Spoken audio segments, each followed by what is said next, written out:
জামাই ষষ্ঠীর পর থেকে ইলিশ মাছের সিজন স্টার্ট। বাজারে গেলেই শুধু ইলিশ মাছ। আর ইলিশ মাছ বাড়িতে আসলে আমি মুড়োগুলো রেখে দিই। আর রাস্তা দিয়ে দেখছি ভ্যান দাদা সবজি নিয়ে যাচ্ছে, আর সবজির থেকে আমি পুঁই শাক আর কুমড়ো নিলাম। এবার ইলিশ মাছের মাথা দিয়ে ছেচকি বানাবো। তাহলে যাই। নমস্কার বন্ধুরা, বাঙালি মায়ের রান্নার ব্লগ চ্যানেলে সবাইকে স্বাগত। এই সময় বাজারে খুব ইলিশ মাছ পাওয়া যায়। আমি যখন ছোট ছিলাম, মামার দিদাও ইলিশ মাছ বাড়িতে আসলে 3 দিন বসে রান্না করতেন। একদিন মাছের মাঝের দিকটা, আরেকদিন লেজার সামনের দিকটা, আরেকদিন মুড়ো। বলতেন ইলিশের গন্ধে নাকি ভাত খাওয়া যায়।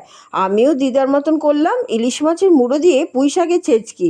প্রথমে শাক ডাঁটা কেটে আলাদা করে রাখবো, ভালো করে ধুয়ে নেব। এরপর ইলিশ মাছের মুড়ো নুন হলুদ দিয়ে কড়া করে ভেজে তুলে রাখবো। ওই তেলে 5 ফোড়ন, শুকনো লঙ্কা ফোড়ন দিয়ে আলু, পুঁই শাকের ডাঁটা নুন হলুদ দিয়ে ভেজে নেব। এরপর দেবো কুমড়ো।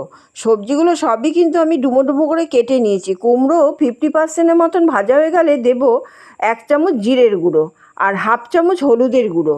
আবারও একটু ভেজে নেব। তারপরে দেবো বেগুন দিয়ে আবারও একটু মশলার সাথে কষিয়ে নেব। চেরা কাঁচা লঙ্কা দেবো, 1 কাপের মতন জল দেবো সবজিগুলো সেদ্ধ হওয়ার জন্য। 80% সেদ্ধ হয়ে গেলে দিয়ে দেবো পুঁই শাক আবার অল্প অল্প করে দিয়ে সবজির সাথে সাঁতলে নেব। একবারে দিলে কড়াই থেকে বেশি হয়ে যাচ্ছে, তার জন্য। এরপর মাছের মাথা 2-3 টুকরো করে ভেঙে শাকে দিয়ে দেবো। তারপর খুন্তি দিয়ে একটু ম্যাশ করে নেব।